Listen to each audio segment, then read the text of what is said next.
నమస్తే. ప్రస్తుతం మనతో మెదక్ ఎంపీ అభ్యర్థి రఘునందన్ రావు గారు ఉన్నారు. మాట్లాడదాం. సో సార్ చెప్పండి సార్, బీఆర్కే భవన్ కి వచ్చి కంప్లైంట్ చేయడానికి ముఖ్య కారణం? సో పోలీసుల స్పందన బాగాలేదు. ఇన్ టైంలో Medak SP, Sangareddy SP, CP Siddipet గారు రెస్పాండ్ అవ్వలేదు. ప్రతి బూత్లో లెక్క పెట్టి డబ్బులు పంచుతూ ఉంటే 6 టీఆర్ఎస్ ఎమ్మెల్యేలు ప్రజాస్వామ్యాన్ని కూనీ చేస్తూ ఉంటే మేము 100 సార్లు ఫోన్ చేస్తుంటే కూడా సరి అయినటువంటి రీతిలో రెస్పాండ్ కాలేదు. ఒక ఎస్ఐ పోలీస్ చేయకుంటే స్పందించి ఒక కారు ఆపితే ఆ కారులో 27 కవర్లు దొరికినాయి. బూత్ నెంబరు, ఊరు పేరు, ఓటర్ల సంఖ్య రాసి ఒక్కొక్కరికి 500 చొప్పున పంచాలన్న 27 కవర్లలో ఉన్నటువంటి టోటల్ అమౌంట్ 88,43,000 నగదుని ఒక ఎస్ఐ క్రైమ్ నెంబర్ 161 ఆఫ్ 2024లో పిఎస్ చేగుంటలో సీజ్ చేసి కోర్టులో డిపాజిట్ చేసినాడు.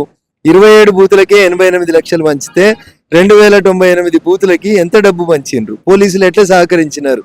దీని మీద ఒక నిష్పక్షపాతమైనటువంటి విచారణ జరగాలని ఎన్నికల అధికారిని కలిసి చెప్పాము. వారు ఈ కంప్లైంట్ ని డీజీపీ ఆఫ్ తెలంగాణకి ఫార్వర్డ్ చేస్తున్నాను, న్యాయం జరుగుతుందని ఆశపడదామని చెప్పారు. We will wait for 1 or 2 days. జరగకపోతే అప్పుడు మా కార్యక్షేత్రాన్ని ఢిల్లీకి మారుస్తాం, కోర్టులను అప్రోచ్ అవుతాం. మీరు ఆల్రెడీ కంప్లైంట్ ఇచ్చే కానీ కాంగ్రెస్ ప్రభుత్వం ఎందుకు దీనిపైన ఎలాంటి చర్యలు కూడా తీసుకోవట్లేదు? సో ఇప్పుడు కాంగ్రెస్ లో ఉన్నటువంటి నెంబర్ 2 మంత్రిని అని చెప్పుకునే పొంగులేటి శ్రీనివాసరెడ్డి అనేట ఆయనకి ఈయన వియ్యంకుడు వెంకటరామరెడ్డి. కాబట్టి ఏమన్నా పొంగులేటి శ్రీనివాసరెడ్డి ఏమన్నా హరీష్ రావు చెప్పినట్టు చేయమని ఏమన్నా ఎస్పీలకు చెప్పిండేమో నాకు తెలియదు.